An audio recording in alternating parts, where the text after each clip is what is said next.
This is an outrageous contradiction. Now, Moreover, the report is littered with damaging admissions. This report admits Norwin Meneses was one of the biggest drug dealers in America, either north and south, and he supplied Danilo Blandone. Blandone, in turn, was the source who supplied Ricky Ross, and Blandone and Meneses did so unhindered by the CIA. It is unreasonable to... Everyone just heard that Blandetto was the source that supplied Ricky Ross. Ricky Ross was the black drug dealer that was the funnel to funnel drugs into South Central Los Angeles, and from South Central into New Orleans, into New York, into Chicago, into your life, into everyone's life. And it started through Rick Ross. Through Rick Ross, who worked for the CIA. Have you ever watched a TV show called Snowfall? The TV show Snowfall is based on a true story. That's a true story.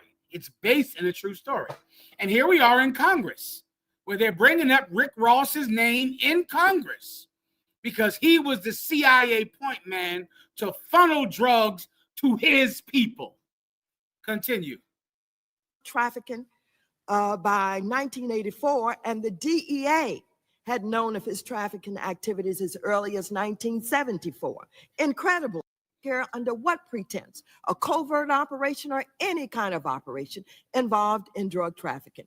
Page 70 to 71 of the report documents the connection between CIA asset and FDN military leader Enrique Bermudez, Meneses, and Blandone. Blandone and Meneses traveled to Bolivia in 1982 to make a drug deal and stopped en route to Honduras. While in Honduras, Blandone and Meneses met Bermudez for the second time. Bermudez asked Blandone and Meneses to help raise money and supplies for the FDN.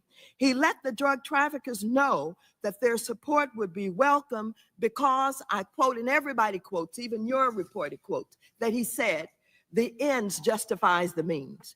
Blandone then describes how he and Meneses were escorted to airport by armed Contras after the meeting with Bermudez. Blandone left the meeting. He left this meeting with $100,000 in a bag to buy drugs. The profits from the sale of these drugs were to be used to buy supplies and fund the Contras.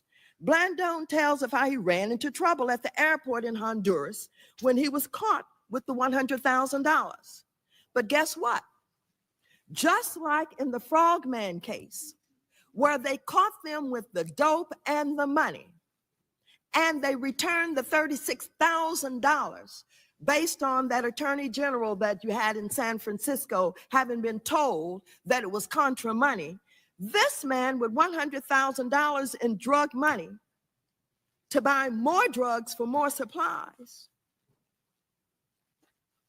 was assisted by the Contras at the airport. And even though it had stopped him, they had taken $100,000 out of his brief. With the intervention of the Contras, they gave it back to him. And he went along his merry way. Where did the $100,000 come from? Begin to conclude the remarks. Yes, I'm very going to much get appreciate. there. We've been over generous. Ephraim, you don't have this timestamp where she talked about how she went over there and met with these people. I believe I sent that to you. Where she went over there, she met with them. This, if you can on your own time, go watch this entire interview.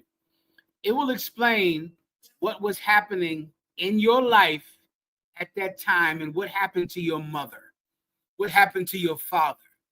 It's going to give you the architecture of the destruction of your family.